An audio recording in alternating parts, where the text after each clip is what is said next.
بسم الله الرحمن الرحيم الحمد لله رب العالمين الحمد لله الذي هدانا لهذا وما كنا لنهتدي لولا أن هدانا الله الحمد لله على نعمة الإسلام والحمد لله على نعمة الإيمان والحمد لله على نعمة القرآن نحمده تعالى ونستعينه ونستغفره أشهد أن لا إله إلا هو وحده لا شريك له وأشهد أن محمدا عبده ورسوله اللهم صل على محمد وعلى آل محمد كما صليت على إبراهيم وعلى آل إبراهيم إنك حميد مجيد اللهم بارك على محمد وعلى آل محمد كما باركت على إبراهيم وعلى آل إبراهيم إنك حميد مجيد ورضى اللهم عن الخلفاء الراشدين والصحابة أجمعين ومن تبعهم بإحسان إلى يوم الدين أما بعد والسلام عليكم ورحمة الله وبركاته. Mes sœurs, mes frères, les louanges, les remerciements, les éloges n'appartiennent qu'à Allah.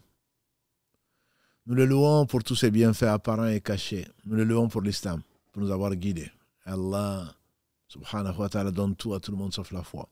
Nous le louons donc pour cette foi qu'il nous a donnée. Nous l'implorons de nous la conserver, de la faire monter, de nous rapprocher de lui, puisque nul n'est proche d'Allah sauf celui qui le rapproche. Nous lui sommes reconnaissants, nous devons l'être en tout cas. Et au-dessus de la reconnaissance, nous espérons qu'il va nous accorder sa satisfaction. Et c'est un peu autour de ce thème, Inch'Allah, que ce soir, nous voulons vous entretenir. Karim, qu'Allah le bénisse, est toujours à la technique, et priez pour lui. J'atteste que Mohammed est le messager d'Allah, qu'Allah subhanahu wa ta'ala a choisi parmi tous les humains, pour l'honorer dans ce bas monde et le charger d'une mission, la meilleure des missions appelée à Allah subhanahu wa ta'ala.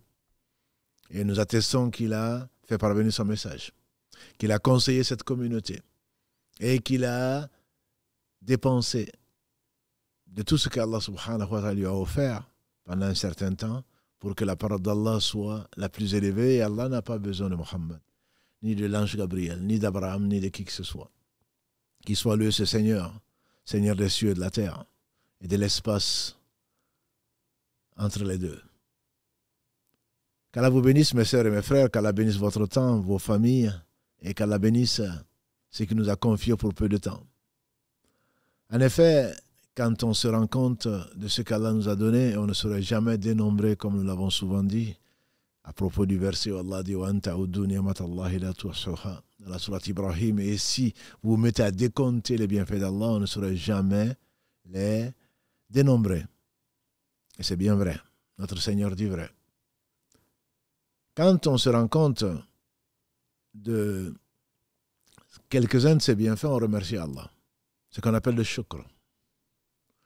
Mais en réalité, le shukr, c'est une partie de notre vie, mais on lui doit à Allah subhanahu wa ta'ala, comme le prophète sallallahu alayhi wa sallam a demandé à Mu'adh ibn Jabal, Ya Mu'adh, wallahi la uhibbuk. Ya Mu'adh, oh que je t'aime. Par Allah, oh que je t'aime. Ne néglige pas à la fin de chaque prière de dire Allahumma inni ala dhikrika wa shukrika wa husni ibadatik. Ya Allah, assiste-moi, aide-moi à me rappeler de toi, à te remercier et à parfaire ton adoration. En effet, quand on se rappelle Allah, on ne devrait pas faire autre chose que le remercier et lui demander pardon. Donc ce remerciement, on le fait par le cœur d'abord, ensuite par la langue et par les membres. Nous avons dit qu'Ibn Qayyim, qu'Allah lui fasse miséricorde, l'imam, il disait que le remerciement comprend la reconnaissance, l'identification du bienfaiteur, qui est le seul, le vrai bienfaiteur, c'est Allah subhanahu wa ta'ala, le seul bienfaiteur en réalité. Tout bienfait vient de lui, comme nous l'avons dit souvent dans cette sourate que je vous invite à réviser souvent, la 16, verset 78. Il n'y a pas de bienfait qui vous vient si ce n'est d'Allah, c'est le verset 53 plutôt, de la sourate 16. Et donc ces bienfaits sont apparents et cachés, et c'est le fait de savoir que ces bienfaits viennent d'Allah subhanahu wa ta'ala. Ensuite, de se savoir pauvre. Oh vous les gens, vous êtes indigents. Vous êtes tous pauvres vis-à-vis d'Allah. Allah, il est le seul. Al-Ghani, celui qui se suffit à lui-même. Celui qui n'a besoin de personne. Le riche. Et Al-Hamid, le digne de louange. Sur la 35, verset 15. Et Allah subhanahu wa ta'ala nous le rappelle. Et donc, quand on sait qu'on est pauvre, on peut compter sur les riches. C'est pour cela que nous sommes riches. Et d'ailleurs, le prophète sallam n'a-t-il pas dit que la vraie richesse, c'est celle du cœur. C'est la raison pour laquelle, les mercredis, maintenant depuis quelques semaines, on parle donc de la médecine du cœur. N'est-ce pas qu'il y a un morceau de chair, a dit le prophète sallam, un morceau de chair dans le corps. S'il est sain, tout le corps est sain. Et s'il est corrompu, tout le corps est corrompu. N'est-ce pas que c'est le cœur, comme il a dit alayhi salatu wassalam, il ne parlait pas de lui-même.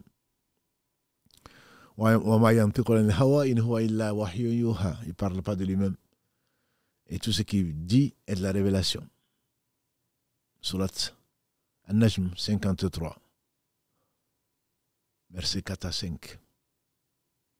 Et Allah subhanahu wa ta'ala a voulu donc que nous confier cela pour nous mettre à l'épreuve, afin de distinguer ceux d'entre nous qui sont les meilleurs à l'œuvre. Surat 67, verset 2. Alladhi khalaqa al-mawta wal-hayata liyabluwakum ayyukum ahsanu amala. Il a créé la mort et la vie afin de vous éprouver, pour voir distinguer celui qui fait les bonnes œuvres. Et donc, ces remerciements doivent également se traduire par là. Mais on peut remercier Allah et l'oublier. On peut remercier Allah pour quelques bienfaits que l'on voit, que l'on souhaite. Mais tout est bien fait. Allah ne fait pas le mal, comme l'a dit le prophète sallallahu alayhi wa sallam. Laysa ilayk. Le mal ne vient pas de toi. Allah ne fait que le meilleur. Donc, quand on le sait, bien entendu, non seulement on le remercie, pas un instant, mais on est, en plus de cela, on est satisfait de son Seigneur. Le remerciement est une obligation. Le remerciement, comme la patience, Inch'Allah, qu'on verra, qu'on a déjà vu il y a 2 semaines, et la semaine dernière, face au mal des gens, il faut patienter. Et les conseils qui nous ont été donnés par les savants, on en a parlé de quelques-uns, des 20 conseils qui ont été donnés par le cheikh de l'islam, Ibn Taymiyyah, qu'Allah lui fasse miséricorde. On en a parlé de quelques-uns. La patience et le remerciement sont, d'après Ibn Mas'oud, les 2 parties, la moitié, les 2 parties donc de la foi. Inna fi dhalika la'ayatin li kulli sabarin shakur. Il y a certainement des signes pour Sabbar, les patients, et Shakur, le même qui est à la fois patient et qui est remerciant. Et Allah subhanahu wa ta'ala a rendu la patience obligatoire. C'est pour cela qu'il y a des péchés. Si elle n'était pas obligatoire, il n'y aurait pas de péché. La patience, nous avons défini, elle est composée, disent les savants, de 3 parties. La patience par rapport aux obligations. Sinon, il n'y aurait pas de péché. Ne pas prier, ne pas jeûner n'aurait pas été un problème. Bien sûr, Allah se passe des mondes. Mais s'il y a péché, c'est bien parce que c'est une obligation. Et quelle obligation? Et Allah n'a rien ordonné qui ne soit indispensable à une vie digne de ce nom. Et Allah n'a rien interdit, c'est la deuxième partie de la patience, que quelque chose où le mal ne l'emporte pas sur le bien. C'est pour cela que c'est un péché que de mentir, que de trahir, que de ne pas tenir sa promesse, que de boire des boissons alcoolisées, que de faire ce qu'Allah a interdit comme fornication, comme tout ce qu'il a interdit pour notre bien. C'est parce que la patience est obligatoire. Le remerciement est obligatoire. Le remerciement est obligatoire, même si beaucoup d'entre nous, c'est devenu un réflexe. Alhamdulillah. Ça va? Alhamdulillah. Mais si vraiment ça venait du cœur, on le dirait déjà mieux. Ce serait une adoration et on le traduirait par ce qu'Allah aime, subhanahu wa ta'ala. Le remerciement donc est une obligation, comme Allah le dit dans le verset 7 de la sourate 39 et le verset 7 de la sourate 14. تأذن ربكم لئن شكرتم لأزيدنكم ولئن كفرتم إن عذابي لشديد وقال موسى إن تكفروا أنتم ومن في الأرض جميعا فإن الله لغني حميد. Quand Moussa a dit, si vous êtes ingrat, ici, in kafartum, ici, kafara, on a dit, ça vient de l'ingratitude, ça vient du fait de couvrir les bienfaits d'Allah subhanahu wa ta'ala, tout bienfait vient de lui. Waqala Moussa, dans la sourate 14, et Moussa a dit, in takfuru antum wa man fil ardi jami'a, si vous me croyez, et vous, comme tout ce qui est sur la terre, Allah subhanahu wa ta'ala se passe des mondes. Et Allah dit dans la sourate 39, à Zumar, les groupes, verset 7 encore, In tashkuru yardahu lakum. In takfuru fa inna Allah ghaniyun ankum. Si vous mécroyez ici, si vous êtes ingrat, Allah se passe des mondes, Al-Ghani. Wa in tashkuru yardahu lakum. Et si vous le remerciez, il accepte de vous et il vous accorde sa satisfaction. Donc, le remerciement, remercier Allah est une obligation. Patienter par rapport à ses ordres, par rapport à ses interdits, et le troisième, que l'on appelle nous la patience, c'est face à ce que l'on ne peut pas maîtriser, face au mal des gens, face aux épreuves de la vie que l'on ne peut pas anticiper, et donc qu'on vit, que ce soit la santé, que ce soit la richesse, que très souvent on néglige. Et comme l'a dit le prophète sallallahu alayhi wa sallam, Ni'amatan, il y a 2 bienfaits, donc que très peu de gens prennent en considération, dont tu profites très peu, as-siha wal faragh, la santé, et quel bienfait, et le temps libre. C'est ce dont tu vas profiter pour te rapprocher d'Allah subhanahu wa ta'ala, parce qu'un jour viendra où tu vas mourir, un jour viendra où tu ne pourras pas le faire. Donc ça, ce sont les 2 bienfaits, a dit le prophète sallallahu alayhi wa sallam, en insistant bien sûr sur ces 2-là, le temps libre et la santé. Donc, remercier Allah, c'est une obligation. Celui qui ne remercie wa in takfuru fa inna Allah ghaniyun ankum wa la yarda li ibadihi al-kufr. Si vous êtes ingrat, Allah se passe de vous. Et il rajoute wa la yarda li ibadihi al-kufr, il n'accepte pas, il n'est pas satisfait de ses serviteurs qu'ils manifestent de l'ingratitude. Donc c'est quelque chose d'interdit. Comme j'ai dit, ce qui n'est pas obligatoire n'est pas un péché. Parce que c'est obligatoire, si tu ne le fais pas, ça devient un péché. Parce que c'est interdit de façon obligatoire, si tu le fais, ça devient un péché. Autrement, on dirait que c'est déconseillé, c'est conseillé de faire, non, là c'est une obligation. Mais malheureusement pour nous, souvent, quand on remercie, on oublie. On pense à avoir dit. Le prophète sallallahu alayhi wa sallam nous a dit, comme une sœur le demandait qu'Allah la bénisse, ce qui me gêne, dit-elle, c'est qu'on ne saurait jamais remercier Allah comme il se doit. Et on va être interrogé sur tous les bienfaits. Surtout l'histoire qu'on a dit de celui qui, le prophète sallallahu alayhi wa sallam, est sorti avec Abu Bakr et Omar et Abu Huraira, aller trouver, donc, chercher à manger et aller visiter un Ansar et qui n'a pas trouvé. Vous connaissez l'histoire. Et après, quand il leur a donné une entrée faite de dattes fraîches et d'eau fraîche, et ensuite il a sacrifié une brebis qu'il a cuit, qu'il leur a donné, et ensuite le prophète sallallahu alayhi wa sallam a dit à Abu Bakr, nous sommes sortis le ventre vide, et nous sommes rentrés le ventre plein, et sur ça on sera interrogé. Donc la sœur se reconnaîtra, qu'Allah la bénisse, et dit, mais comment on peut remercier Allah? Le prophète alayhi salatu wa sallam a dit, Allah se satisfait de celui qui mange et qui le remercie, de celui qui boit qui le remercie. Donc, dans les 3 termes dont nous avons parlé. Dans les 3 termes dont nous avons parlé, c'est-à-dire reconnaître que le bienfait vient d'Allah, se sentir pauvre et démuni, indigent, et d'utiliser donc les bienfaits d'Allah subhanahu wa ta'ala dont on est conscient en tout cas pour ce qu'il aime. Ça, c'est une partie, ce n'est qu'une révision, mais ça va nous amener à quoi? À la satisfaction. Nous remercions Allah souvent et pourtant on n'est pas satisfait. Beaucoup d'entre nous ne sont pas satisfaits et l'âme n'est pas satisfaite en général. La preuve, c'est qu'on veut plus. Qu'est-ce que c'est que la satisfaction? La preuve, c'est qu'on veut ce que les autres ont et on ne veut même pas qu'ils aient. Est-ce que c'est ça la satisfaction? Ce n'est certainement pas ça la satisfaction. La satisfaction, disent les Arabes, c'est un arrêt sincère. Un arrêt sincère sur ce que tu as et tu ne demandes rien d'autre. Ton cœur est satisfait de ce qu'Allah t'a donné. Et pour des raisons que le croyant sait. Parce que ça vient d'Allah. Parce qu'on ne le mérite pas. Si Allah s'en prenait, comme on l'a souvent dit, et Allah le dit dans 2 versets différents, Sourate 16, verset 61, Sourate 35, verset 45, si Allah s'en prenait aux humains ou aux êtres pour ce qu'ils ont fait, Allah n'aurait pas laissé sur la terre un seul être vivant. Tout ce qu'Allah nous donne, c'est par pure miséricorde. On ne le mérite pas. Et donc, si on pense à ça, forcément, on doit remercier Allah subhanahu wa ta'ala, se satisfaire de ce qu'il nous a donné, sachant bien entendu qu'il sait tout et qu'il est riche, surtout. S'il ne te l'a pas donné, c'est pour une sagesse bien déterminée. S'il ne te l'a pas donné, comme il le dit dans le hadith Qudsi rapporté par Abu Dhar et consigné dans l'authentique des musulmans, Ya ibadi inni haramtu dhulma ala nafsi, ô mes serviteurs, je me suis interdit l'injustice.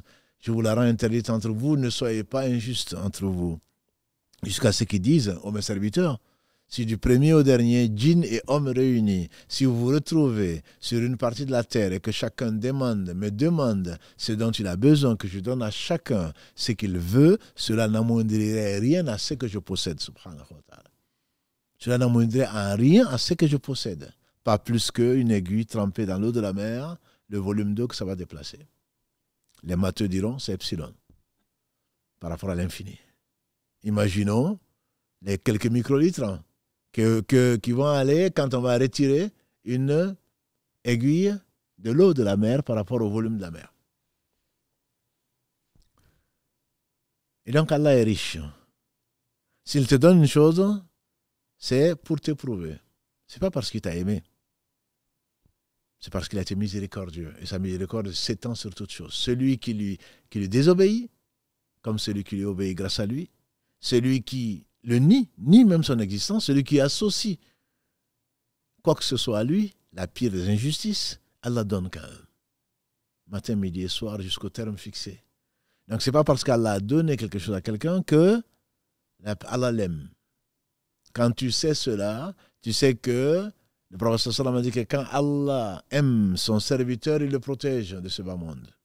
On en a déjà parlé dans la série de l'au-delà. Il le protège comme on va protéger le malade de la nourriture et de la boisson. On sait qu'il faudrait qu'il jeûne par exemple, il ne faudrait pas qu'il mange trop, il ne faudrait pas qu'il boive trop, parce que c'est les conséquences sur la maladie. Allah subhanahu wa ta'ala protège son serviteur de ce bas monde et de ce qu'il contient, puisqu'il ne représente pas grand-chose, comme on le sait tous.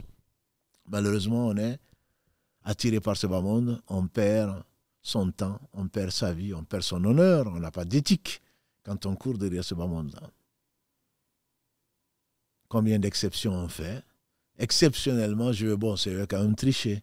Et non, mais c'est une seule fois dans la vie. Qui vole un œuf, volera un bœuf. Il n'y a pas de principe. Parce que l'au-delà, tu l'as oublié, la vie de ce bas monde, tu t'es accroché. Tu t'es accroché à la vie de ce bas monde qui ne représente pas plus qu'un chèvre mort, aux oreilles coupées, comme l'a dit le prophète sallallahu alayhi wa sallam.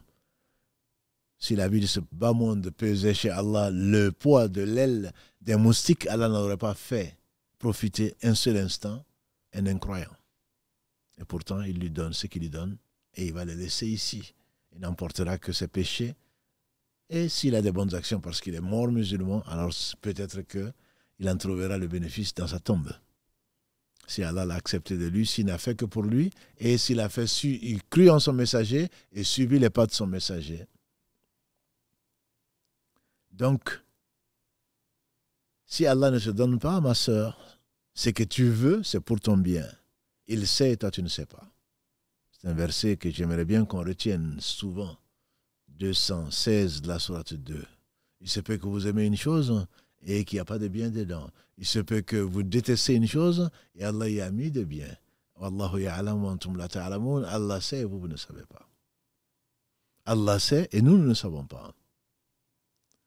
Donc remercier Allah, c'est ponctuel. On a à peine goûté à un bienfait qu'on cherche un autre bienfait.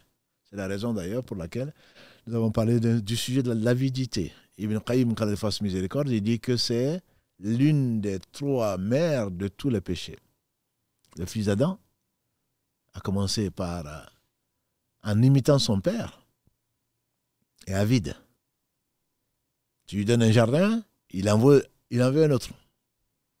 Il a une épouse, il en veut une autre. Il a une voiture, il en veut une autre. À peine il est rentré dans celle dont il a rêvé, que il est insatisfait. Et il va aller prendre autre chose. Il va chercher autre chose. Et ça, cette avidité, il n'y a que la maîtrise de l'âme qui peut apporter cela. Il faut être satisfait de ce qu'Allah te donne. Cela ne veut pas dire qu'on n'a pas d'ambition. Le musulman doit être ambitieux. Ambitieux. Pas pour ce bas monde, mais pour l'au-delà. Il doit étudier ce bas monde. Il doit être jaloux des musulmans. Et on le verra, Inch'Allah, dans quel niveau. Donc l'avidité, pour revenir à notre premier sujet, est la cause. La frustration. Il est heureux, il prend un verre d'eau fraîche. Et voilà que l'eau fraîche finit.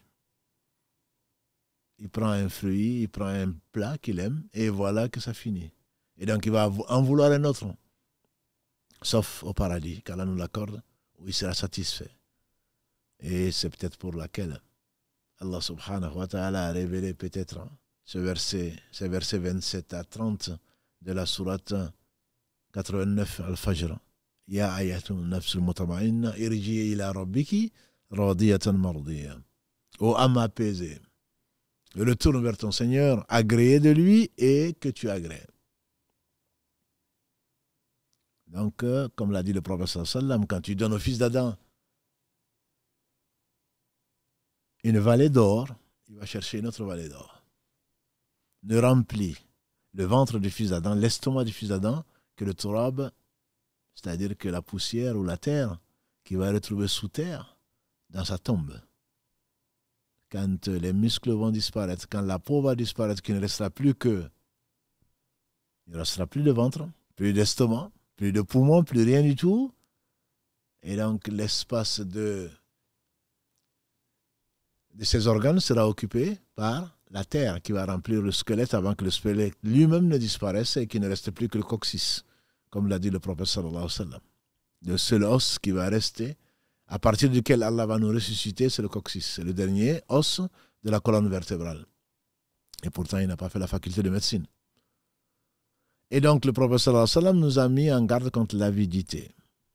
Ne remplit le ventre, l'estomac du fils d'Adam que après la mort, la terre qui va rentrer donc à la place de ses organes, tant qu'il restera encore un squelette. Donc cette avidité, comme vous le savez, mes frères et sœurs, c'est ce qui a amené Adam à désobéir par oubli. Focalisé sur le bien qu'il y avait au paradis. Allah lui dit, rentre dans le paradis, profite de tout sauf d'un arbre. Et méfie-toi de Satan. Il va rentrer, il va profiter de tous les arbres, et ensuite il va les laisser le seul arbre qui lui a été interdit. Et Allah seul sait le nombre d'arbres du paradis. Si on imagine un verger ici, on dirait que c'est innombrable. Que dire alors du paradis d'Allah subhanahu wa ta'ala, qu'aucun n'a vu, aucun n'aurait entendu parler, dont même l'imagination n'est passée dans l'esprit de personne. Cette avidité a amené Adam à tout laisser et à aller prendre, manger de l'arbre qui était interdit, le seul arbre que Allah a interdit. Et dans ce bas monde, le principe, il est celui-là. Tout est permis sauf ce qui est interdit. L'islam n'est pas une somme d'interdictions comme on aime l'enseigner ou comme nous avons des conceptions erronées de la religion parfaite qu'Allah a envoyé à tous les prophètes sans exception et qu'il a couronné le jour de Arafat de l'année 9, un vendredi, dans le 12e mois qui est Dhul Hijjah, le jour de Arafat. Allah a parfait cette religion, il a donné, il a accordé ses bienfaits à ses serviteurs qui ont suivi le meilleur des hommes, Muhammad sallallahu alayhi wa sallam. Malgré cela, on va laisser cela et on va chercher autre chose. Et d'où la source de nos malheurs, la source de notre frustration. Cette avidité, c'est ce qui va amener à négliger ce qui fait notre vie.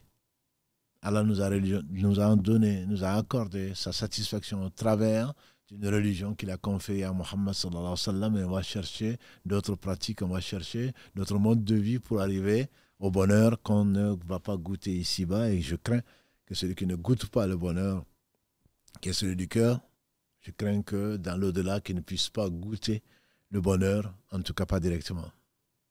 Qu'il meure frustré, qu'il meure non satisfait de son Seigneur subhanahu wa ta'ala. Ça, c'est l'avidité. C'est l'un des mots que nous avons déjà traité, mais je le rappelle parce que l'avidité va à l'encontre de la satisfaction. On a dit la satisfaction, c'est l'arrêt sincère. On n'a pas besoin, ni de plus ni de moins. Je suis satisfait. Cette satisfaction, c'est ce qui te rend heureux. Par rapport, tu as ce qu'il te faut. Pourquoi? Parce que tu sais qu'Allah, ce qu'il t'a donné, c'est ce qu'il te faut. Et beaucoup plus que ce qu'il te faut. L'autre source de frustration qui va dans l'insatisfaction, c'est la jalousie. C'est la jalousie. C'est le désir. C'est le désir de posséder ce que l'on pas, qui est chez l'autre, que l'on voit. Ou la crainte de voir disparaître ou de devoir partager ce que l'on aime avec quelqu'un d'autre, comme chez les enfants par exemple, ou chez des épouses, ou chez des hommes, ou chez des femmes, de vouloir céder à un rival, entre guillemets, ce que l'on aime. Ça c'est la rira, ça c'est connu, c'est naturel, entre guillemets. C'est naturel. C'est ce qui a amené les frères de Youssouf, alayhim salam, à vouloir le tuer et à finalement à le jeter dans un puits. Et parce qu'il disait que Youssouf était, et son frère, Benjamin, étaient aimés de leur père, plus qu'eux, alors qu'eux, ils étaient un très grand groupe.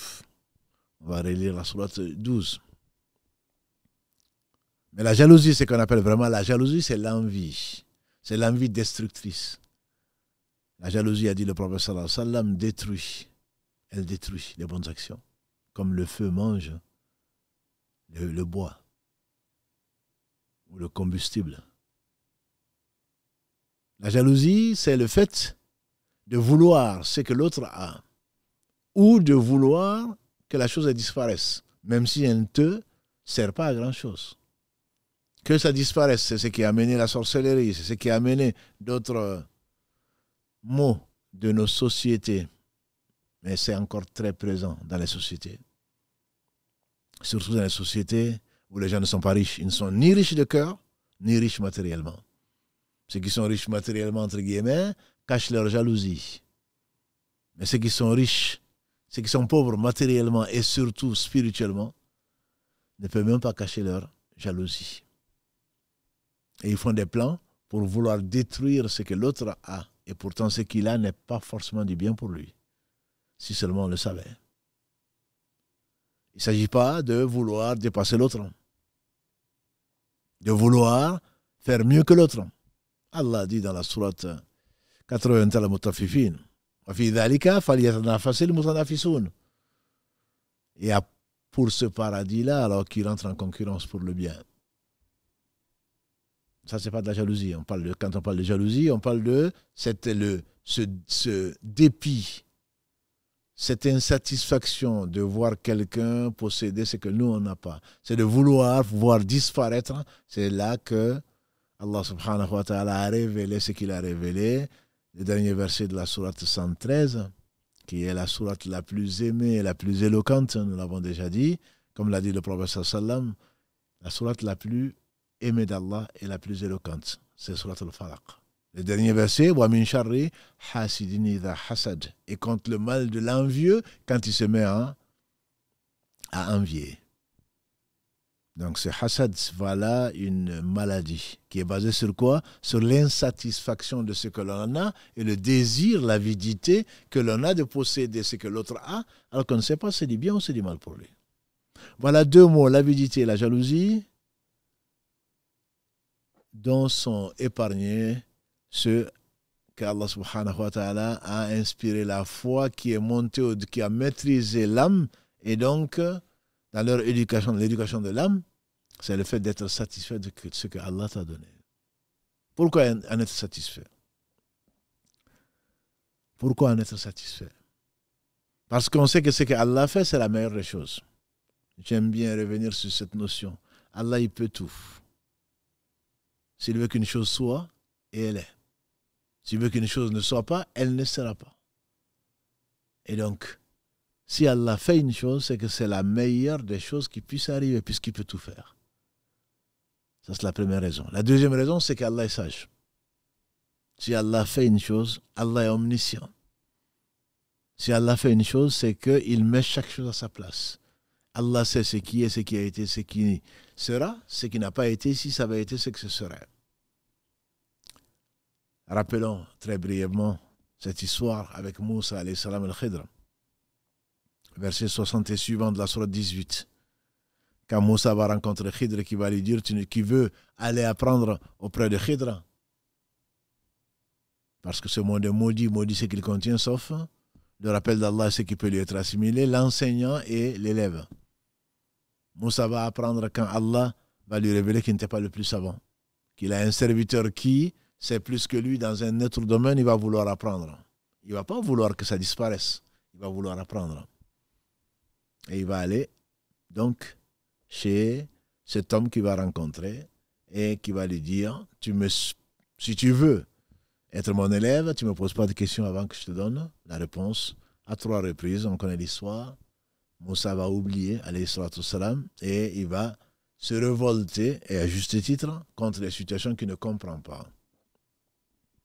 Et donc, ils vont se séparer au bout de 3 questionnements. Et le prophète sallallahu alayhi wa sallam dit qu'Allah fasse miséricorde à Moïse. Plus à Allah qu'il soit plus patient pour qu'on apprenne plus. Il n'a pas été patient pour qu'on apprenne plus. Et donc, l'homme va lui donner les raisons de les 3 choses qui lui paraissent aberrantes et même criminelles. Parfois. Le bateau, dit-il, appartenait à des pauvres. Devant nous, il y avait un roi injuste qui réquisitionnait, qui confisquait tous les bateaux en bon état. J'ai voulu faire des brèches dans le bateau, en pleine mer, pour que le bateau échappe, effectivement, à cet injuste qui est roi et à ses soldats. Quand Moussa a compris ça, il était trop tard pour qu'il ne se sépare pas. Mais Moussa s'est rappelé, oui, c'est vrai, ils ont rencontré un bateau. Ils ont rencontré plutôt une armée ou des pirates qui les ont arrêtés. Et à côté d'eux, ils avaient beaucoup de bateaux confisqués. Mais quand ils ont inspecté leur bateau, ils ont vu des trous dans le bateau. Puisque l'homme a mis des trous dans le bateau en pleine mer. Moussa craignant que, à cause de ces brèches, le bateau ne sombre. Et ses habitants, ou ceux qui étaient transportés dans le bateau, ses occupants, ne soient noyés. Ils ne pouvaient pas le supporter. Mais comment, quelle logique, comment se fait-il que tu vas faire des brèches dans un bateau en pleine mer? Tu vas nous noyer, dit-il. C'est logique. C'est pour cela que la raison, quand il y a la révélation, n'a pas de sens. Quand la révélation vient d'Allah, vient de son messager ou d'un de ses messagers, certainement, c'est la révélation qui l'emporte sur la raison. Tu ne comprends pas, l'homme le dit. Innaka lan tastati'a ma'iya sabra. Tu ne seras pas assez patient avec moi. L'un vient de la révélation, et l'autre vient de la raison. La raison veut tout comprendre, tout dominer, tout expliquer. Et forcément, tu vas être frustré. Parce qu'il n'y a que la révélation qui viendra te dire le pourquoi, quand Allah le veut. Et on ne lui pose pas de questions. Il t'expliquera quand tu en auras besoin. Parce que ce que tu veux comprendre aujourd'hui, lui sait que si tu l'avais compris aujourd'hui, ça te ferait du mal. Ou si tu es incapable de le comprendre parce que malgré l'explication, parce que tu es limité, ta raison est limitée. Allah te donne l'explication s'il veut. Et quand il veut, et une partie de l'explication. Parce qu'il est sage, parce qu'il te veut du bien. Tu saurais ce qui allait t'arriver, très certainement, tu aurais été stressé ta vie durant. Et Allah te l'a caché. Ou Allah ne t'a montré que quelques-uns de ces signes. Et tout dans les cieux, tout sur la terre, sont des signes d'Allah subhanahu wa ta'ala. Quand il a appris cela, il a compris que finalement c'est du bien que d'avoir des brèches dans son bateau en pleine mer. Parce qu'Allah sait et nous ne savons pas. C'est ainsi que les pirates, quand ils ont vu le bateau, ils l'ont laissé passer.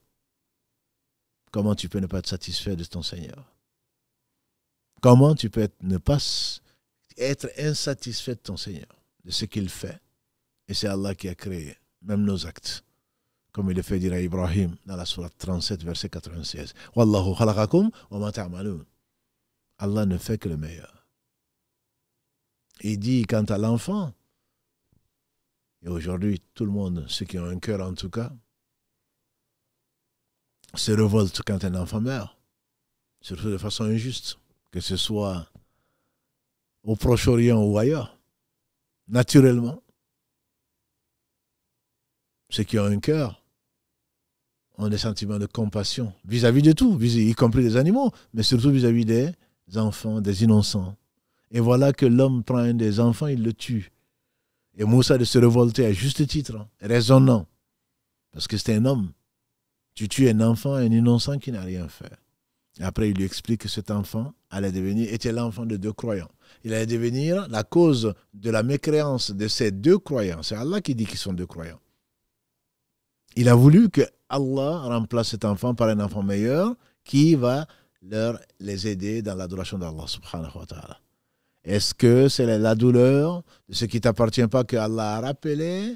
Est-ce que celle-là, c'est elle qui est importante, ou est-ce que le fait d'aller finir, Inch'Allah, au paradis pour l'éternité, quel est le plus important? Vivre avec un enfant qui va t'amener vers le mal, qui va causer ta perte ici-bas et dans l'au-delà? Ou est-ce qu'il faut supporter cette douleur et chaque mal, chaque souffrance, chaque gêne, chaque maladie, a dit le prophète sallallahu alayhi wa sallam, qui touche le croyant, soit lui enlève des péchés, soit lui lève en degré. Inna lillahi wa inna ilayhi raji'un, on en a parlé, versets 156 et 157, de la sourate al-Baqarah, qui contient 3 bienfaits. Ulaika yullah, comme Allah dit subhanahu wa ta'ala, alayhim salawatu min rabbihim, wa rahma wa ulaika humul muhtadoun. Prière d'Allah subhanahu wa ta'ala, c'est qu'ils disent Inna lillahi wa inna ilayhi raji'un. À Allah nous appartenons, à Allah nous allons revenir quand Allah a repris ce qui lui appartient. Celui qui a donné, celui qui a repris, ça lui appartient. Ceux qui acceptent cela, Allah déverse sur eux sa miséricorde et sa baraka. Et il les guide. Et donc, est-ce que c'est l'éphémère, l'instantané, comme on aime? Est-ce que c'est ce qui est important, ou est-ce que c'est la vie éternelle? Bien entendu, on répondra tous c'est la vie éternelle, même si on aime l'instantané. Le troisième qu'Allah a voulu laisser comme trace, c'est un homme qui allait mourir et laisser des orphelins. Comment se fait-il? C'est un orphelin, il n'a pas connu son père, c'est injuste. Son père est mort, sa mère est morte de ceci et cela. Et comment ils vont faire? Le meilleur des hommes, je rappelle, c'est Mohammed sallallahu alayhi wa sallam. Il n'a pas connu son père. Il a perdu sa mère à 2 ans ou 6 ans selon les versions. Et Allah en a pourtant fait le meilleur des hommes. Alayhi salatu wa salam. Allah s'en est occupé.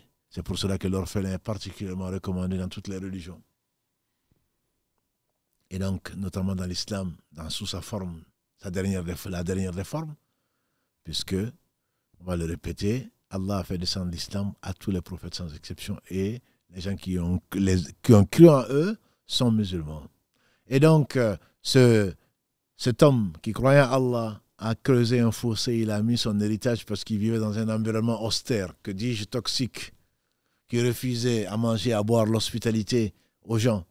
Et donc, s'il mourait, il craignait que l'héritage de ses enfants soit pris, confisqué par des gens qui sont méchants et qui ne croient pas au jour du jugement dernier.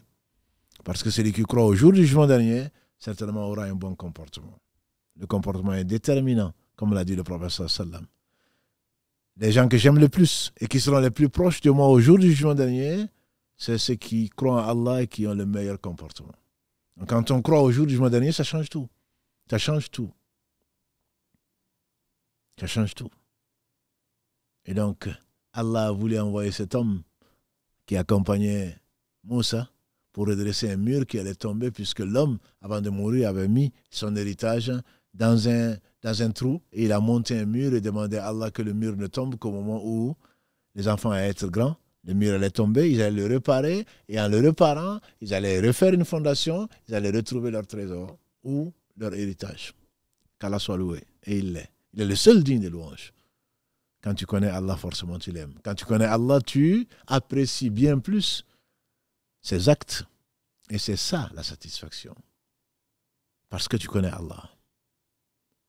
La satisfaction, tu es satisfait d'Allah parce que tu sais que ce qu'il fait, c'est la meilleure des choses. Tu es satisfait d'Allah parce que ce qu'il t'a donné, tu sais que c'est ce qu'il te faut. Et pas ce qu'il a donné à l'autre qui peut l'amener en enfer. Rappelle-toi Qarun. Verset 78 de la sourate 28, le récit. celui qui était si riche que les clés des malles, entre guillemets, qui contenaient les clés seulement, des malles qui contenaient sa richesse, étaient difficilement portables par un groupe de gens forts. Et pourtant, il n'a pas connu Allah, il n'a pas remercié Allah. Et il est sous terre avant d'être en enfer 40 ans plus tard. La gloire, c'est pareil. Tu envies les gens qui circulent, qui ont le pouvoir. Et pourtant, Allah seul sait que la plupart des gens, des rois, c'est Allah qui le met dans la bouche de la reine de Saba, dans la sourate des fourmis, 27. Inna Moulouk. Les rois, quand ils sont quelque part, ils sévissent, ils mettent la perversion, exception faite de ce que Allah a guidé. Tu envies celui qui a le pouvoir. Tu envies celui qui est riche, entre guillemets, Allah étant le seul riche. Il est vraiment pauvre, parce qu'il va courir derrière ce qu'il n'a pas. Tu lui donnerais ce que tu lui donnerais, ça ne suffira pas.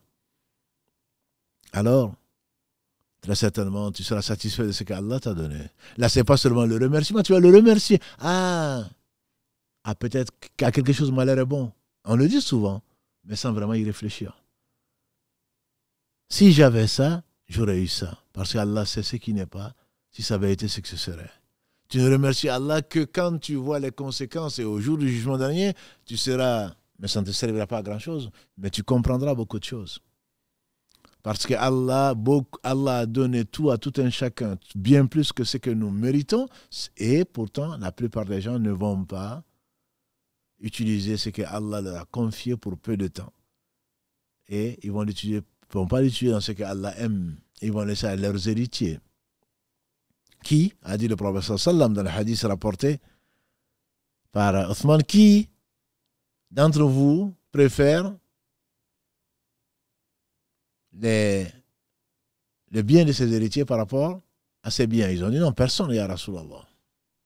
Un compagnon, dont j'ai oublié le nom. Il a dit les biens de ses héritiers, c'est ce qu'il a laissé derrière lui. Qui a emporté quoi que ce soit avec lui dans sa tombe? Et ses biens à soi-même, c'est ce qu'il a dépensé quand il était en vie. Pour Allah subhanahu wa ta'ala. Et donc, quand tu connais Allah, tu es satisfait de ce qu'il t'a donné parce que c'est ce qu'il te faut. C'est ce qu'il te faut. Et le prophète sallam nous a dit, a eu le goût de la saveur, celui qui est satisfait d'Allah comme Seigneur, de l'islam comme religion, de Muhammad sallallahu alayhi wa sallam comme messager. En fait, c'est les trois questions sur lesquelles tu seras interrogé donc dans ta tombe. Mar Rabbuk, qui est ton Seigneur? Quelle est ta religion? Qu'est-ce que tu penses de Muhammad sallallahu alayhi wa sallam? Goûtera à la saveur de la foi celui qui est satisfait d'Allah comme Seigneur. L'islam comme religion, Muhammad sallallahu alayhi wa sallam comme messager. Alors, satisfait d'Allah comme Seigneur, il y a l'aspect divinité et l'aspect seigneurial. Comme on a dit souvent, Tawhid Uluhiyya, Tawhid Rububiyya, Tawhid Asma wa Sifat. Il y a l'unicité qui est la base de l'islam, de tout temps, de tous les prophètes, qui est le fait d'adorer Allah sans rien lui associer dans sa divinité, dans sa déité, dans sa seigneurie et également dans ses noms et attributs. Il est le seul, l'unique, l'incomparable. Celui qui se passe de tout.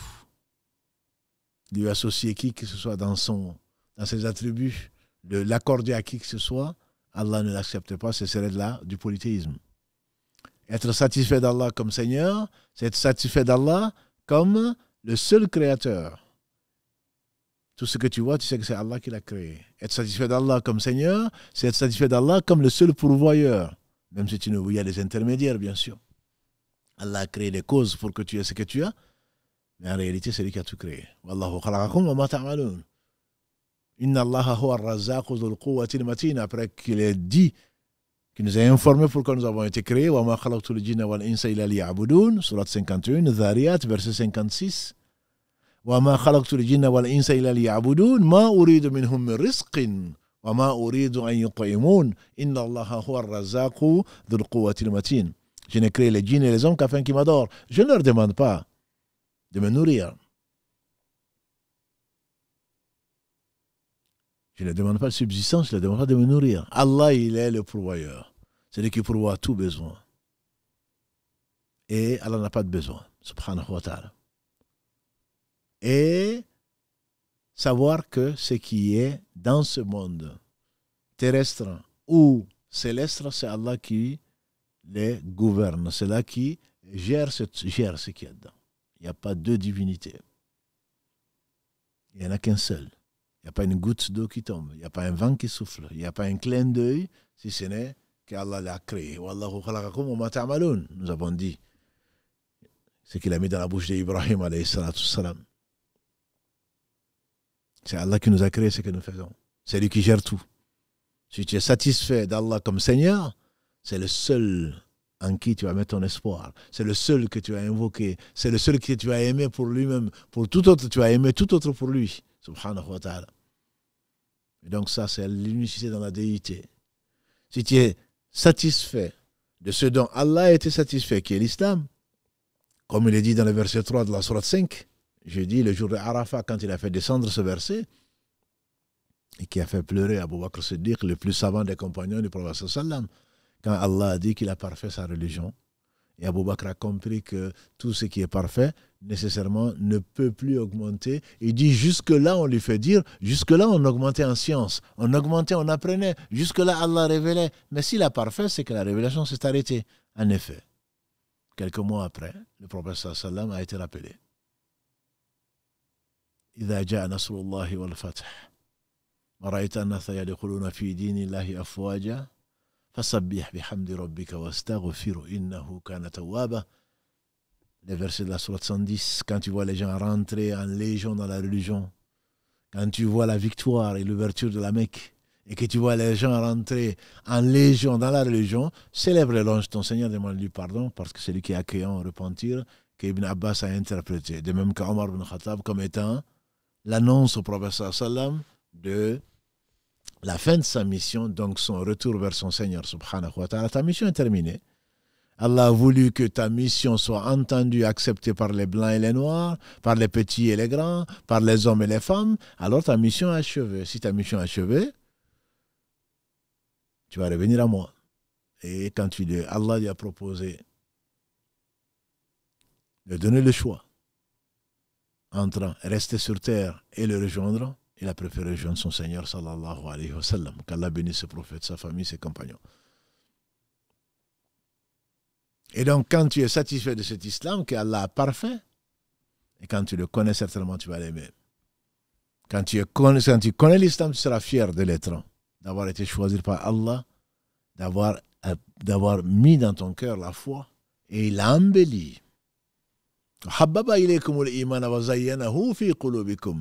Surat 49, les appartements, Allah dit, c'est lui qui vous a fait aimer la foi.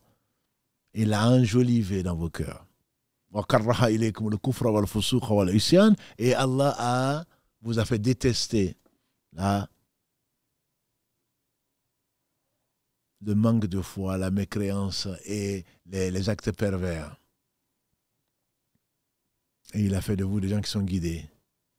Et donc dans cet esprit-là, quand tu sais que l'islam c'est cela, c'est la religion d'Allah, Allah dit dans la sourate 3, verset 19, Inna dina inda Allahi l'islam. Pour Allah, la religion c'est l'islam. Si tu es satisfait d'Allah, nécessairement tu es satisfait de l'islam comme religion parce que c'est la religion d'Allah subhanahu wa ta'ala. Quand tu es satisfait de Muhammad sallallahu alayhi wa sallam comme messager, comme il le dit dans la sourate des femmes 4, verset 65. Fala wa rabbik. Allah jure par lui-même. Il dit, oh certainement, et par ton Seigneur, ya Muhammad. Fala wa rabbik la yu'minun hatta yuhakkimuka fi ma shajara baynahum. Ils ne seront vraiment croyants que s'ils acceptaient. Ils ne seront vraiment croyants, dit Allah, que s'ils acceptaient que tu tranches les différends entre eux et ensuite que leur cœur soit apaisé. Yusallimuna taslima, et que leur cœur, et qu'ils se soumettent à ton jugement, qui est en fait le jugement d'Allah subhanahu wa ta'ala qui t'a envoyé, qui t'a fait connaître. Ils ne seront véritablement croyants que par ça. Donc, être satisfait de Mohammed comme messager, c'est accepter, croire en lui, accepter ce qu'il a apporté de la part d'Allah subhanahu wa ta'ala et ne pas l'accuser. C'est le meilleur des hommes, ne pas l'accuser de quoi que ce soit, même si Satan, les satans humains et djinns vont te faire penser à du mal de cet homme, sallallahu alayhi wa sallam, qui a donné sa vie pour que la parole d'Allah soit la plus élevée. Celui qui t'a apporté ce sans quoi, ce sera l'enfer pour l'éternité pour celui qui a entendu parler de lui, qui n'a pas cru en lui. Celui que tu dois aimer plus que toi-même, plus que tes pères et mères, plus que tes enfants. Si tu n'es pas satisfait de ce qu'il a fait, très certainement tu n'es pas croyant. Tu ne goûteras certainement pas à la foi tant que tu n'es pas satisfait de Muhammad sallallahu alayhi wa sallam, de cette sunna qu'il a apportée. Il ne parlait pas de lui-même. Il ne parlait pas de lui-même, c'est une révélation révélée. Alors, si tu veux goûter à la foi, ce n'est pas remercier Alhamdulillah. On dit tous Alhamdulillah. C'est être satisfait d'Allah comme Seigneur, comme Dieu. Être satisfait de l'islam comme religion, en être fier. Et être satisfait de Muhammad sallallahu alayhi wa sallam comme messager et serviteur d'Allah. Le prophète sallallahu alayhi wa sallam nous a dit également, celui qui entend le mu'adhin, le mieux est en train de dire ce qu'il dit dans l'appel à la prière. Allahu Akbar, ashhadu an la ilaha illallah jusqu'à la fin. Et qui dit Raditu billahi rabban, wa bil islam dinan, wa bi Muhammadan sallallahu alayhi wa sallam nabiyyan wa rasula. Je suis satisfait d'Allah comme Seigneur. Je suis satisfait de l'islam comme religion, de Muhammad sallallahu alayhi wa sallam comme serviteur et messager d'Allah. Allah lui pardonne ses péchés. Raditu billahi rabban. وبالإسلام دينا وبمحمد صلى الله عليه وسلم نبيا ورسولا. Avant de dire اللهم رب هذه الدعوة التامة والصلاة القائمة آت محمدا الوسيلة والفضيلة وبعث مقام محمود الذي وعدته. Donc ce que l'on fait comme invocation et priant Allah subhanahu wa ta'ala qu'il lui a déjà accordé, mais nous associons aux prières de ceux qui prient pour que Allah honore et donne à Muhammad sallallahu alayhi wa sallam la place honorable et unique qu'il lui a promise. Et la promesse d'Allah est vraie. Celui qui dit ça, Allah lui pardonne ses péchés. Véniel, certainement, mais Allah lui pardonne ses péchés. Comment ne pas être satisfait d'Allah? Comment ne pas être satisfait de sa religion? Comment ne pas être satisfait de ce messager? La satisfaction d'Allah se traduit par la positivité, et le temps passe vite. La positivité, c'est quoi? La positivité, ce n'est pas l'optimisme. Quand Karim a choisi positivité, rechercher la positivité pour cet épisode, la positivité, ce n'est pas l'optimisme. L'optimisme, c'est ce qui n'est pas arrivé. C'est déjà bien. Mais l'optimisme fait partie de la positivité. La positivité, c'est un état d'esprit. C'est une satisfaction. Ce que j'ai, c'est l'histoire de la bouteille à moitié vide et à moitié pleine. Pourquoi nous râlons? Pourquoi nous nous plaignons? Parce qu'on n'est jamais content, ça veut dire qu'on est insatisfait quand on nous en préserve. On est insatisfait. Tu serais satisfait d'Allah subhanahu wa ta'ala qui a décrété ce qu'il a décrété. Il n'a décrété que le meilleur parce qu'il sait, parce qu'il est omnipotent. Tu serais satisfait d'Allah que tu accepterais son décret. Et de toute façon, il ne va pas se lever 50 000 ans avant qu'il n'ait créé les cieux et la terre. Allah subhanahu wa ta'ala a décrété ce qu'il a décrété avec sagesse, avec miséricorde et avec science. Hadith rapporté par l'imam Muslim. 50 000 ans avant que Allah n'ait créé les cieux et la terre. Donc que tu sois satisfait d'Allah ou pas, Allah subhanahu wa ta'ala est le sage par essence, par excellence. Ce qui t'est arrivé ne pouvait pas te manquer, disait le prophète sallam à Ibn Abbas, car Allah agrée ainsi que son père. Sache que ce qui t'est arrivé ne pouvait pas te manquer, que ce qui t'a manqué, tu ne pouvais pas l'avoir. Celui qui dépense la montagne de Uhud d'or, fils Abidillah, pour la cause d'Allah, et qui ne croit pas, ou qui meurt en pensant que ce qu'il a eu, il aurait pu l'éviter, que ce qu'il n'a pas eu, il aurait pu l'avoir, il est entré en enfer. C'est pas moi qui le dis, c'est Muhammad sallallahu alayhi wa sallam qui l'a dit, rapporté par de très nombreux compagnons. Pourquoi tu ne seras pas satisfait d'Allah? Pourquoi tu ne seras pas positif? Ce qui t'est arrivé, toi, tu ne vois que ce que tu n'as pas. Et tout ce que tu as. Visite les prisons, visite les marchés, visite un cœur qui voit. Mais ce ne sont pas les yeux qui sont aveugles, c'est bien le cœur, comme Allah nous en avertit dans la sourate 22, verset 46. Les cœurs qui sont dans les poitrines, c'est eux qui sont aveugles. Tu ne vois que ce que tu n'as pas. On dit pourquoi on voit le nez des Caucasiens. Pourquoi on les voit le nez? Parce que c'est ce qui dépasse. Toi, tu ne vois que ce que tu n'as pas. Et si tu comptais les bienfaits d'Allah? On fait dire à un homme pieux qu'il a demandé à un calife ou à un roi, vois-tu, si tu as soif et que cette bouteille d'eau, je te la vends pour la moitié de ton royaume. Il dit, mais bien sûr, je le donnerai. Il dit, alors à quoi ça te sert, ce royaume, qui ne vaut pas plus qu'une bouteille d'eau? Allah nous donne à boire, à manger, la santé, visite les hôpitaux, visite les cimetières. Le prophète sallam nous a encouragés. Qu'est-ce qu'il a dit? Je vous avais interdit de visiter les cimetières, maintenant visitez-les, ça va vous rappeler la mort.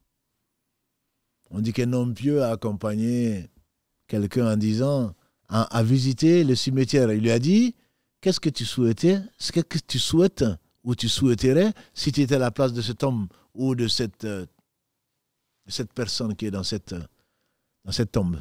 Elle dit, je souhaiterais revenir et faire du bien. Il dit, mais justement, c'est ce qui t'est proposé actuellement. C'est ce qui t'est proposé actuellement, c'est de faire le bien avant qu'il ne soit trop tard, avant que tu sois à la place de cet homme ou cette femme dans cette tombe. Positiver, c'est quoi? C'est être optimiste, certes, pour l'avenir, mais c'est accepter ce qu'Allah t'a donné et sachant qu'Allah ne fait que le meilleur. Sa sagesse a dicté, son omnipotence l'a réalisé et sa science l'a embrassé. Son omniscience a embrassé les choses et embrasse les choses. Et sa volonté l'a réalisé, subhanahu wa ta'ala. Donc accepte ce qu'Allah t'a envoyé et vois ta part de responsabilité pour changer les choses. J'ai dit, il faut être ambitieux. Le prophète sallam, qu'est-ce qu'il a dit? Le paradis à 100 degrés. Si vous demandez le paradis, demandez le firdaus, qu'Allah nous l'accorde. Nos frères, nos sœurs sont généreux, surtout nos sœurs sont généreuses. Qu'Allah t'accorde le firdaus, on le dit souvent. Tu crois que le firdaus est si facile que ça? Mais c'est facile à Allah. Quand Allah aime quelqu'un, très certainement, il lui facilite les œuvres des gens du paradis et des gens du firdaus. Ibn Mas'ud nous a raconté ce que le prophète sallam, il a entendu du prophète sallam en disant que l'homme peut faire des actes qui ressemblent aux actes des gens du paradis jusqu'à ce qu'il ne reste entre lui et la mort que si peu. Si son destin était malheureux, il va réaliser les actes des gens de l'enfer, il va mourir sur ça et il ira en enfer. L'homme peut réaliser des actes horribles, ignobles. Mais si Allah a décrété au 120e jour, 40, 40, 40, que l'ange écrive qu'il sera bienheureux, malgré ce qu'il a fait, Allah subhanahu wa ta'ala lui fera faire, dans sa justice, dans sa miséricorde surtout, des actes des gens du paradis, et il va mourir sur un acte des gens du paradis, et il ira au paradis. Allah nous destine le bien. Et les compagnons, nous n'en faisons pas partie. Les meilleurs raisons après les prophètes, ils disent, Ya Rasulallah, si tel est le cas, on ne doute pas de ce que tu dis, mais alors pourquoi travailler? Il a dit œuvrer. Œuvrer, chacun sera aidé dans ce pourquoi il a été créé. Si notre destin est heureux, alhamdulillah, on cherchera la science, on l'appliquera. Ce sont les deux. Les gens qui ont cru, ça ne suffit pas. Il faut les mettre en pratique. N'est-ce pas, dit le prophète sallallahu alayhi wa sallam, que la marchandise d'Allah est chère? La marchandise d'Allah, c'est le paradis. Et à cela fait allusion certainement le verset 111 de la sourate 9. Allah dit, Allah ashtara min al-mu'minina anfusahum wa amwalahum bi anna lahumul jannah. Allah a acheté aux croyants leur personne et leur bien en récompense du paradis. Il faut être ambitieux, il faut demander le paradis. C'est ce qu'aucun œil n'a vu, aucune oreille entendu parler dans l'imagination, n'est même passé dans l'esprit de personne. Quand les gens du paradis seront au paradis, qu'Allah nous compte parmi ceux-là. On leur dira, habitants du paradis, aux gens, votre Seigneur vous invite. Et on ira répondre à l'invitation du Seigneur. Allah demandera aux gens du paradis, qu'Allah nous compte parmi eux, êtes-vous satisfait? On dira certainement, tu nous as préservé de l'enfer, tu nous as donné le paradis. Allah dit, je vais vous donner plus. Il dira, y a-t-il plus? Ce qu'aucun n'a vu, ce qu'aucune oreille n'a entendu parler, dont l'imagination même n'est passée dans l'esprit de personne, y a-t-il plus? Il a dit oui. Je vous accorde ma satisfaction et jamais je ne serai courroucé contre vous. La satisfaction, c'est encore mieux, c'est encore plus que le paradis. Le paradis est une créature, comme l'enfer est une créature. La satisfaction est un attribut d'Allah, subhanahu wa ta'ala. Ne vois-tu pas que Allah a été satisfait de certains, qu'Allah nous compte parmi ceux-là, mais avant, qu'est-ce qu'il dit dans la sourate 9, verset 100. والسابقون الأولون من المهاجرين والأنصار والذين تبعوهم بإحسان رضي الله عنهم ورضوا عنه. Les premiers émigrés ainsi que les gens qui les ont reçus à Médine et ceux qui les ont suivis dans le droit chemin, qu'Allah nous compte parmi ceux-là, Allah a été satisfait d'eux, ils ont été satisfaits d'Allah. Et il a dit ce qui les attend, le paradis sous lequel coulent les ruisseaux, etc. Dans la sourate 98, versets 7 à 8, Allah dit, dans la sourate Al-Bayyina, Inna alladhina amanu wa amilu s-salihati ulaika hum khayrul bariyah. Des gens qui ont cru et qui ont traduit leur foi par les bonnes œuvres, voilà les meilleures créatures. جزاؤهم عند ربهم جنات تجري من تحتها الأنهار خالدين فيها أبدا رضي الله عنهم ورضوا عنه. Paradis sous lesquels coulent des ruisseaux pour l'éternité. Allah a été satisfait d'eux et ils ont été satisfaits de lui. La satisfaction d'Allah, c'est ce qui doit être recherché dans toutes choses. Être satisfait, c'est être posé. Allah a été satisfait des croyants qui ont prêté allégeance au prophète sallallahu alayhi wa sallam à Hudaybiyah, dans la sourate 48. Laqad radiyallahu anil mu'minin. Allah a été satisfait aux croyants qui t'ont fait la bay'a. Il ne s'agit pas de ceux qui se prêtent pour ceux qui ne sont pas et qui demandent que tu leur prêtes allégeance. Non, là, ils ont prêté allégeance au prophète sallallahu alayhi wa sallam. Allah a été satisfait d'eux. Il sait tout, y compris ce qui était dans leur cœur. Quand ils ont appris que Othman a été trahi et qu'ils l'ont tué, ils ont fait serment d'allégeance au prophète sallallahu alayhi wa sallam de donner leur vie jusqu'à ce que, pour venger, si jamais les Mécois polythéistes avaient vraiment tué Othman. Et Allah a sauvé Othman. Othman est au paradis. N'en déplaise aux ennemis d'Allah, ennemis d'eux-mêmes. Radiyallahu anhu wa radu anhu. C'est pour cela que quand on parle des compagnons du prophète sallam, on dit Radiyallahu anhu, qu'Allah soit satisfait d'eux. Et Allah a été satisfait des premiers. Was-sabiquna awwalun min al-muhajirin wal-ansar. Allah a été satisfait d'eux. C'est Allah qui le dit. Allah n'est pas satisfait de celui qui n'est pas satisfait d'eux. Allah a été satisfait d'eux. Et il leur a accordé ce qu'il leur a promis. La promesse d'Allah est vraie. qu'Allah nous compte donc parmi ceux qui sont satisfaits de leur sort en étant satisfaits d'Allah, mais tout en étant ambitieux. La positivité, disais-je, c'est le fait que tu vois la bouteille. Elle est pratiquement pleine, ta bouteille, mon frère, ma soeur. Il ne te manque que ça pour te mettre à l'épreuve. Est-ce que tu vas remercier Allah pour tout ce qu'il t'a donné, ou alors tu vas te plaindre d'Allah? La plainte. Qu'est-ce qu'on râle? Qu'est-ce qu'on râle? Tu n'as pas vu ce qu'il m'a fait. Je n'ai pas ça. Il me manque ça. Et tout ce que tu as, tu l'oublies. Voilà l'ingratitude. Bien que tu aies remercié Allah, tu n'as pas été satisfait de ton lot. On dit, Ibn Qayyim disait qu'il y a 3 niveaux de satisfaction. C'est le premier niveau, c'est le niveau du commun des mortels. C'est de satisfaire son lot. En particulier d'être satisfait d'Allah comme Seigneur, c'est-à-dire d'accepter Allah et de ne pas adorer autre que Allah. C'est une obligation. C'est pour cela que la satisfaction pour la plupart des savants est quelque chose de conseillé et pas obligatoire. Mais pour d'autres, c'est obligatoire. C'est cet aspect-là Si tu n'es pas satisfait d'Allah comme Seigneur, tu n'es pas musulman. Tu dis Ashhadu la ilaha illallah. J'atteste qu'Allah seul mérite l'adoration. Donc en dehors de lui, je n'adore rien d'autre. Sinon, tu ne sortiras pas de l'enfer. Cette partie devient obligatoire. Ça, c'est le commun. Tu es satisfait de ton lot. Ça, ce sont nos parents, qu'Allah les bénisse. Tout ce qui vient d'Allah, il dit, c'est du bien. Parce qu'ils ont connu leur Seigneur. Pas au travers d'études intellectuelles. Bac plus combien? Non, parce qu'ils ont connu Allah par leur cœur.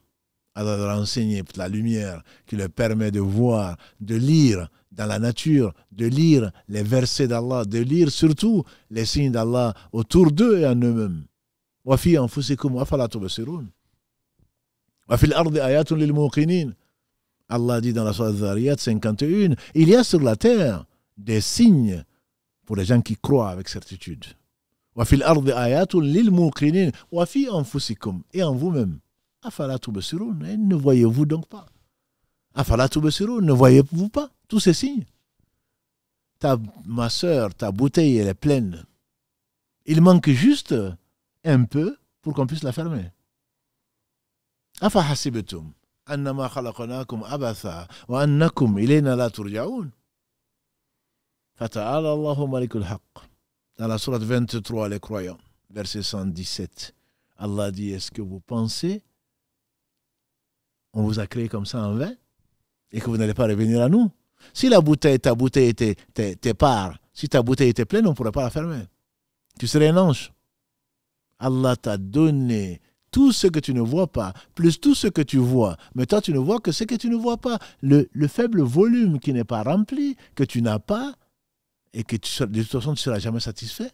Le faible volume que tu n'as pas, tu ne vois que ça. Et donc, tu râles. Je n'ai pas ça. On m'a pris ça. On m'a fait ceci. Je suis malade. Ça ne va pas. Sans cette maladie, comment tu vas remercier Dieu? Sans cette maladie, comment tu vas connaître le bienfait de la santé?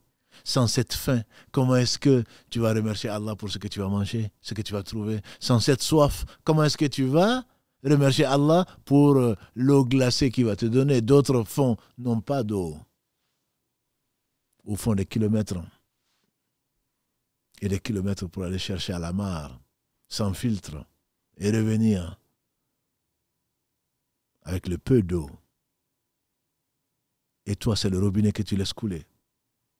Et tu oses te plaindre d'Allah, parce que tu oses te plaindre aux gens d'Allah. Je n'ai pas ça. Tu veux dire, Allah est injuste. Il ne m'a pas donné ça. C'est ce que tu veux dire. Je mérite mieux. Je mérite plus. Et remercie Allah et sois satisfait de ton lot. Mais sois ambitieux. Je ferai mieux, Inch'Allah, grâce à Allah et par Allah et pour Allah, je ferai mieux demain. Je chercherai le Firdaus. Au travers du Firdaus, c'est la marchandise d'Allah. Le paradis, c'est la marchandise d'Allah, donc je vais me soumettre au dictat sage et juste de mon Seigneur, subhanahu wa ta'ala. Alors tu ne seras pas malheureux. On a vu des gens avec très peu et ils disaient Alhamdulillah. Tu sentais que ça venait du cœur. Alhamdulillah. Les louanges, les remerciements. Comment tu veux que je me plaigne? Une mère, je vous ai peut-être raconté cette histoire d'un de nos frères, une mère qui est décédée, qu'Allah lui fasse miséricorde. Elle a été visitée, elle avait un problème de cœur, elle avait le diabète, elle avait je ne sais quoi d'autre, elle était à l'hôpital. Un de nos frères qui lui demande comment ça va maman, notre maman, elle dit mais alhamdulillah, tout ce qui vient d'Allah, c'est du bien. Qu'Allah lui fasse miséricorde, il lui accorde son paradis. Qu'Allah lui fasse miséricorde, il lui accorde son paradis. Il n'avait pas notre niveau intellectuel. Il ne comprenait peut-être pas français, ni anglais, ni arabe, ni quoi que ce soit. Il ne connaissait peut-être pas les maths, et encore moins la médecine. Mais ils avaient ce trésor qui était la foi et qui était ancré dans leur cœur et pas sur la langue comme beaucoup d'entre nous. Qu'Allah soit satisfait de nos dévanciers parmi les croyants et qu'Allah nous fasse mourir musulmans avec un cœur et satisfait et que, comme il a été rapporté de Ibn Abbas qu'Allah l'agrée, je vous ai parlé de 3 niveaux, j'allais conclure sans vous parler des 2e et 3e niveaux. Ça, c'est le niveau on dit, du commun, des croyants. Le 2e niveau, c'est lequel? C'est ceux qui sont satisfaits du décret. Ça, c'est l'élite. Si Allah décrète une chose, c'est forcément bien. En fait, dit Omar ibn Khattab, peu importe, je ne me préoccupe pas de savoir le mal ou le bien, quel cheval je dois enfourcher. Allah m'a envoyé, je sais que c'est la meilleure des choses. Je le remercie pour ce qu'il a fait. Ça, c'est le deuxième degré. Qu'Allah nous l'accorde, et voire plus, le troisième degré, ça c'est le degré des prophètes. L'élite de l'élite. C'est eux qui ont fait disparaître leur volonté. Allah a fait disparaître leur volonté. Ils sont soumis vraiment à Allah comme Ibrahim alayhi salam.